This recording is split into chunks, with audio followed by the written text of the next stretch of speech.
ఆంధ్రప్రదేశ్లో గంజాయి అమ్మకాలు విపరీతంగా పెరిగిపోయాయి.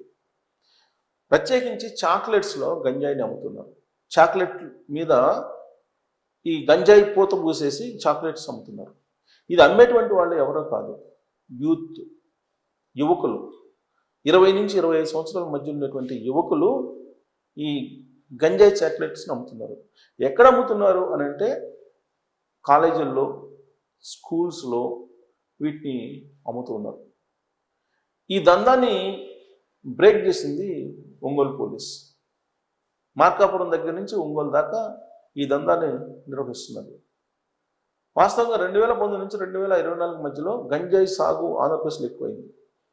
కేవలం గంజాయిని ముడి పదార్థంగానే కాకుండా గంజాయిని ఆయిల్ రూపంలో కూడా మార్చేసి ఈ గంజా ఆయిల్ని చాక్లెట్లు తయారు చేయడానికి ఉపయోగిస్తున్నారు. ఇలాంటి చాక్లెట్స్ని అమ్మడానికి కొంతమంది యువతని సెలెక్ట్ చేస్తున్నారు. ఆ యువత ఎవరో కాదు, గత ప్రభుత్వంలో వైఎస్ఆర్ కాంగ్రెస్ పార్టీకి సంబంధించినటువంటి కుటుంబీకుల నుంచి వచ్చినటువంటి యువకులే అనేక మంది ఉన్నారు.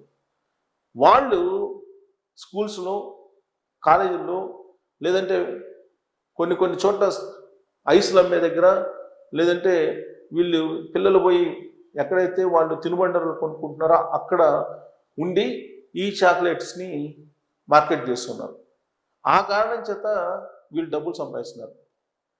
బహుశా నా దృష్టికి వచ్చింది ప్రత్యేకించి ఒంగోలులో ఒక టీము ఉంది, ఒక 30-40 మంది టీము ఉంది. వైఎస్ఆర్ కాంగ్రెస్ పార్టీకి సంబంధించిన కుటుంబీకుల నుంచి వచ్చినటువంటి 20 సంవత్సరాలు లోపు ఉన్నటువంటి యువత దీన్ని ఒక పెద్ద బిజినెస్గా పెట్టుకున్నారు. వాళ్ళు పెద్ద పెద్ద కార్లలో తిరుగుతున్నారు. ఈ గంజాయి చాక్లెట్స్ని పిల్లలకి అందజేయటం ద్వారా ఆ రెవెన్యూని రాబట్టుకొని జల్సాలకి అలవాటు పడిపోయారు. ఈ జల్సాలకు అలవాటు పడిన టీము ఒంగోలుని బేస్ చేసుకొని ఉంటున్నారు. ఆ ఒంగోలు నుంచి సమీపంలో ఉన్నటువంటి మండల హెడ్ క్వార్టర్స్, అలాగే రెవెన్యూ హెడ్ క్వార్టర్స్కి వాళ్ళు సప్లై చేస్తున్నారు ఈ గంజాయి చాక్లెట్స్ని అని చెప్పి పోలీసులు అనుమానిస్తున్నారు. ఆల్రెడీ ఒక ముఠాని పోలీసులు ఇప్పుడు పట్టుకున్నారు. వాళ్ళని కనుక విచారిస్తే